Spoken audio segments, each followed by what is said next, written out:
Shri Ram.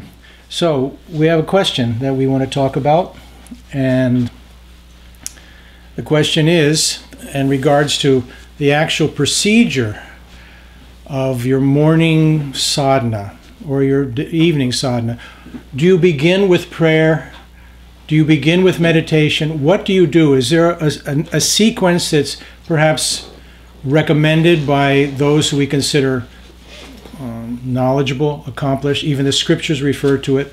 But what do you do first, and how do you proceed? And do you do the same thing each day? Is that pretty much it? Yes. Okay. There is a particular practice that's done.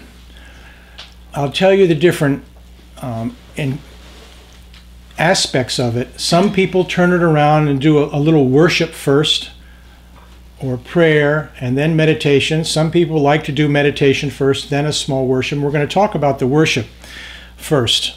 The traditional worship, according to the Sanatana Dharma or the Hindu practice, there are 5 offerings. And they're simple 5 offerings that are used. And you have a plate, and you can even get these ready the night before, so when you wake up in the morning, things are ready. And so you have, whether it be a deity, a picture, someone you revere, some people just have Om. There's an object of worship. That's important, as we just spoke about earlier.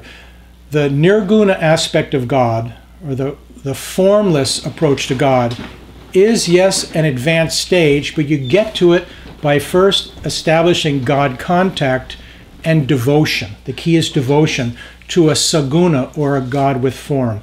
So even if you don't have a particular deity that appeals to you, I know some lady that said, well, no one attracts me. I like them all, but I don't have one as I considered my ideal.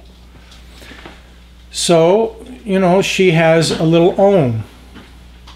Sometimes this little Om says, well, I grew up in the West, I'll have a cross. I don't even like the cross with Jesus, it's just a cross.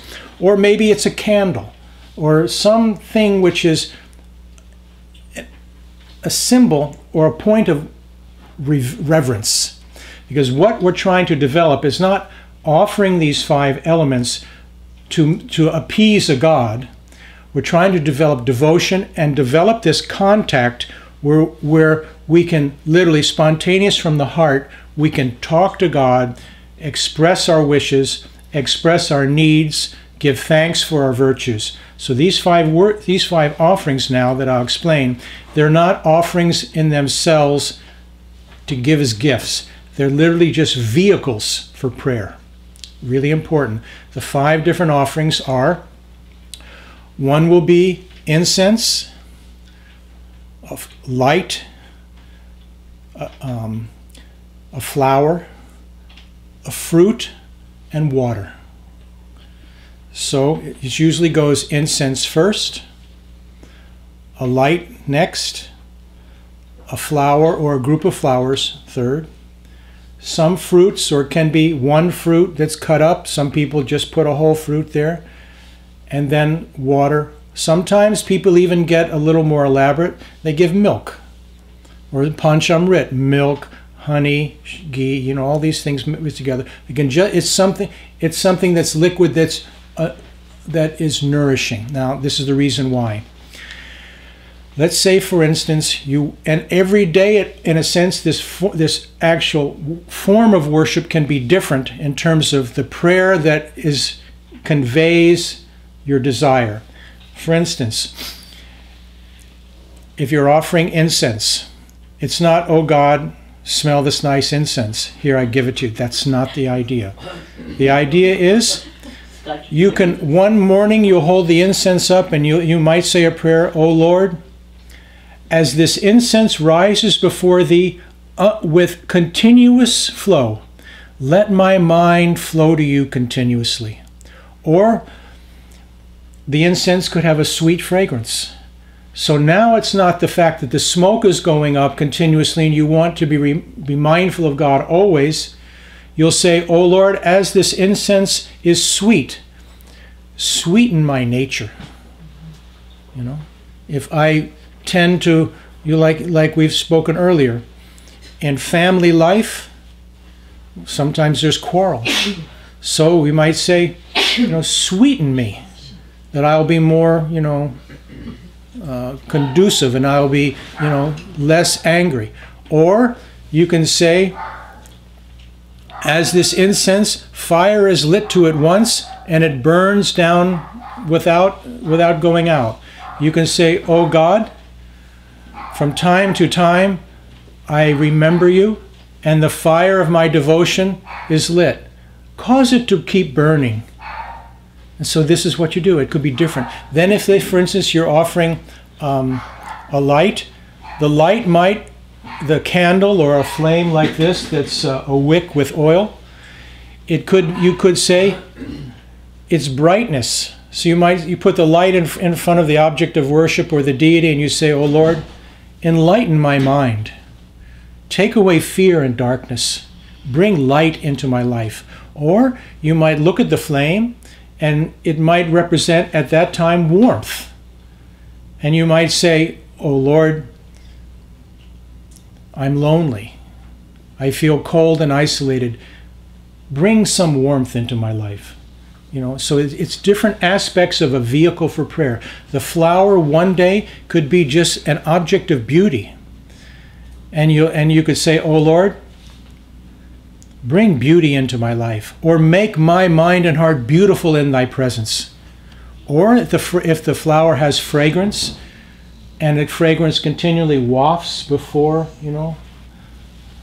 those who are in its presence, you can say, oh Lord, cause my mind and heart to be fragrant before men and thee. And it could also be, sometimes you're praying for an increase of virtue. Sometimes you're praying for a diminishment and a reduction of vice. Mm-hmm. And one day it'll be the same flower, and one morning it'll be virtue. Enlighten me. The next morning you might have had an argument with, your husband or wife, and you're feeling regretful about it. And you say, and then you're feeling some anger. You might say, oh Lord, as this light burns before you, drive out the darkness from my mind. See, it's a reflective attitude. Then, of course, if you're offering a fruit, sometimes the fruit can be a thing of nourishment. So you say, nourish me, strengthen me. You can say, strengthen me physically, as this fruit gives strength to the body, give my body strength. Or if it's a spiritual attitude, give me spiritual strength to endure. I find myself falling asleep in meditation. I don't even want to get up. And every time I try to do something, I just get just completely exhausted. Give me physical strength just to carry on and strive towards you. So you're doing these things. As water could be cooling. So if you have a violent hot nature or something going on inside of you, say, oh, as this water is cooling, cool my mind and heart. Cool down my passion, cool down my anger. Or water is nourishing also. You might say, we might, from time to time, our sadhana and our spiritual endeavor might seem dry. There's no sincerity in what we do. So we say, oh Lord, as this water nourishes and gives, moisten my heart. Drive away this hardness and dryness in my heart. So you do this. Now, some people like to just wake up in the morning and say a prayer. Sometimes it's very simple. Oh, like we spoke earlier, St. John the Apostle, at the very end of the book of Revelation, just said, "O Lord, come." The prayer before meditation could be simply, "O Lord, come to me, be with me as I strive to meditate and gain spiritual strength." Or if you just pray from your heart. If you find sometimes that you find the habit, you sit down for meditation and there's no prayer in your mind, just nothing there. Then at that time, it's good to pick up some book of prayers or something you like, something that's inspiring, and you read that prayer just to give something, and then you'll sit and meditate.